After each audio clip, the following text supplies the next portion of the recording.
Hey everybody!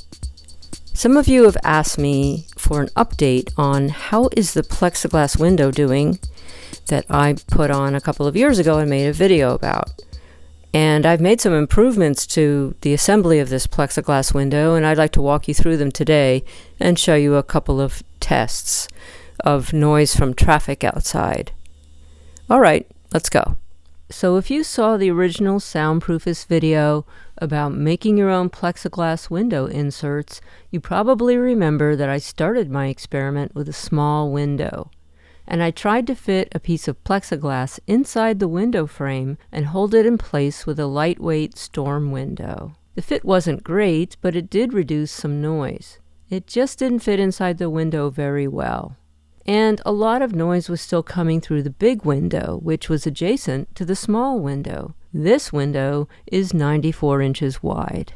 It was too big for one piece of plexiglass, and it was too hard to fit multiple panels inside the frame and still get all the measurements right. So I ordered 3 plexiglass panels from Tap Plastics, and I cut them larger than the window frame, almost 2 inches taller and 2 inches wider on either side of the window. So the plexiglass covers the wall around the window. You can do this too if you have the same kind of window cut out. Anyway, one key thing in the success of your window insert is to have enough of an air gap between the original window and the insert. The depth of the space in this window opening is about 2 inches deep.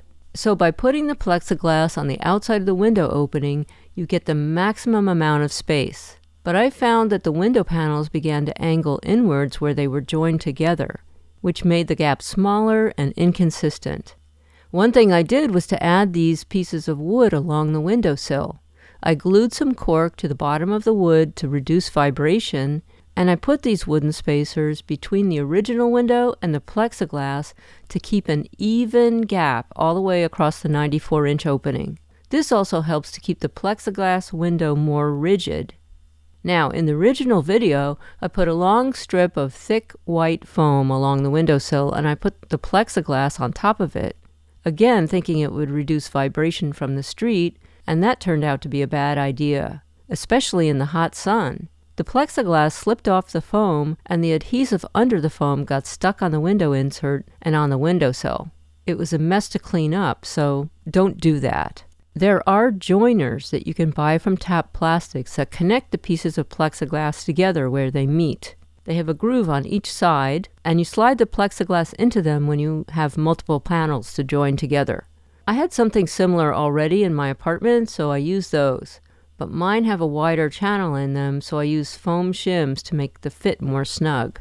Now, the original window has a fixed center panel, plus a smaller window on each side that slides open on a track. I can remove the plexiglass panel on the right or left side and open the window behind it on a hot day. But that was a real pain to do until I replaced the brackets around the plexiglass with these casement fasteners.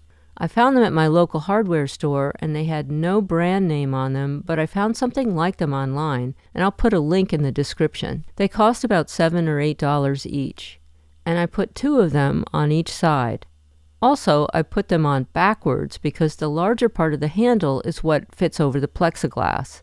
Then I put shims under the handle to press the plexiglass tight against the wall.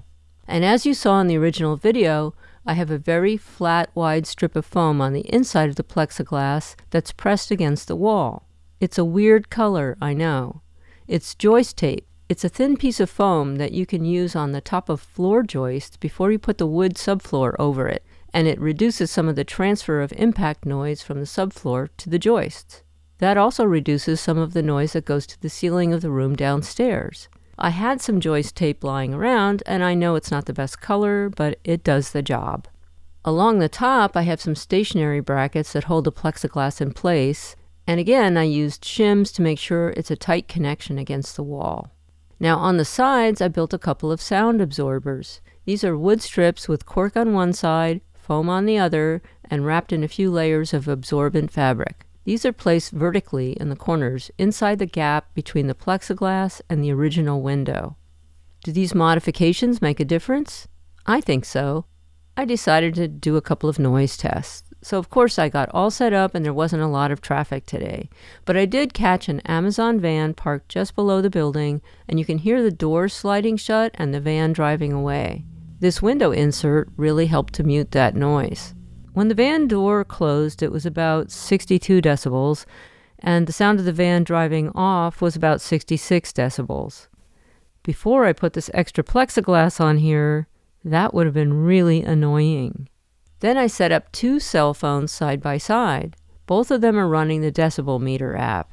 And you can see they're both getting almost identical decibel readings. But I wanted to try this new microphone. It's a Dayton Audio IMM6, and it's ideal for noise measurement work. It's also very affordable. So this updated version of the decibel meter app has a 1/3 octave band analyzer on it.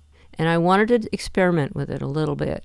As you can see, this Dayton Audio mic has a 3-ring plug on it, and this very old iPhone on the right side has a headphone jack. So let's plug it in. This microphone is very sensitive. It's picking up a lot, even when it's quiet. I'm more likely to accept the decibel readings on the iPhone with the built-in microphone on the left side.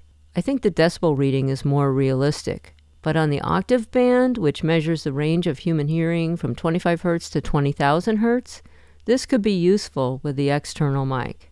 So a couple of cars drove by, one behind the other. Let's listen to that.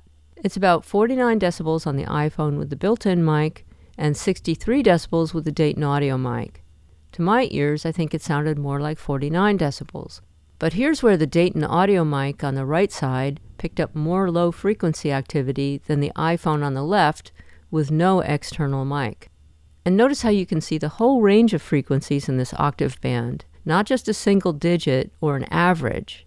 And here's a pickup truck driving by. It's about 52 decibels on the iPhone with the built-in mic, 67 decibels with the Dayton Audio mic, and both iPhones show the highest octave readings in the lower frequencies, up to about 250 Hz. As I've said before, some noises are still loud, even through this window, like big trucks, motorcycles, a manhole cover slamming up and down. But a lot of noises are significantly reduced, and the modifications I made to this window really helped with that. Now remember, I still have this other small window over here, and I've decided that it needs to have the same treatment as the big one.